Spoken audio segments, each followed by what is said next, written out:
Hey there. Today we're going to look at how to add link to TikTok bio. So let's get started.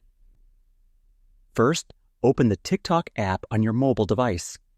This method works on both iPhone and Android.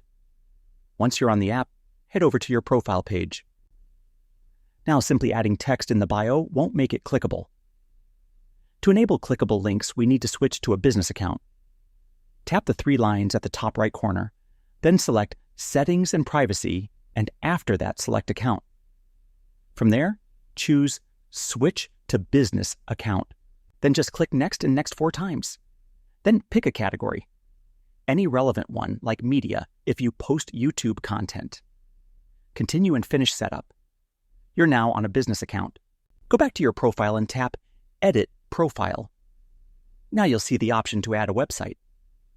Type in your desired link, like google.com, then tap Save.